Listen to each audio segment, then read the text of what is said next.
Nirmal RDO కార్యాలయం వద్ద BRS నాయకులు ఆందోళన చేపట్టారు. ఇక ఎమ్మెల్యేలు సబితా ఇంద్రారెడ్డి అలాగే సునీత లక్ష్మారెడ్డిలపైన సీఎం రేవంత్ రెడ్డి అనుచిత వ్యాఖ్యలకు వ్యతిరేకంగా నిరసన తెలిపారు. ఆర్డీఓ కార్యాలయం ముందు సీఎం రేవంత్ రెడ్డి దిష్టిబొమ్మను బీఆర్ఎస్ కార్యకర్తలు దగ్ధం చేశారు. అధికారం అహంకారంతోనే రేవంత్ రెడ్డి ఇలా వ్యవహరిస్తున్నారని నిరసనకారులు ఆరోపించారు. ఇక రాబోయే కాలంలో కాంగ్రెస్ పార్టీకి ప్రజలే బుద్ధి చెప్తారని హెచ్చరించారు.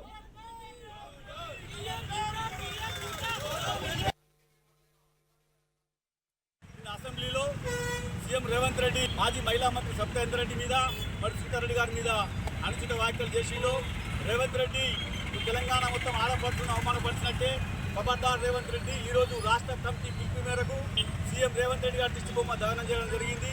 మరి ఇక్కడ నుండి ఇప్పటికైనా నువ్వు మహిళా సమాజానికి క్షమాపణ చెప్పి ఆ వాళ్ళు ఏదైతే మాట్లాడినావో నిన్న అసెంబ్లీలో దాన్ని వెంటనే వెనక్కి తీసుకోకపోతే తెలంగాణ రాష్ట్ర వ్యాప్తంగా బీఆర్ఎస్ పార్టీ ఇంతకన్నా పెద్ద ఎత్తున ఆందోళన చేస్తాం, ఈ సంగతి చూస్తామని చెప్పేసి కూడా ఈ సందర్భంగా తెలియజేయడం.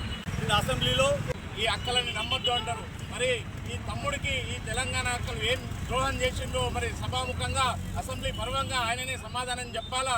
యావత్ తెలంగాణ ప్రజానీకము మరియు బీఆర్ఎస్ పార్టీ ఇందుకు నిరసన తెలుపుతూ మరి ఈరోజు తెలంగాణ రాష్ట్ర సమితి బీఆర్ఎస్ రాష్ట్ర సమితి తరఫున నిరసన తెలపడం జరిగింది. యావత్ తెలంగాణ రాష్ట్రంలో మరి తన మాటలను వెనక్కి తీసుకుని తెలంగాణ ఆడపడుచులకు క్షమాపణ చెప్పాలని చెప్పి బీఆర్ఎస్ పార్టీ నిలదీస్తుంది.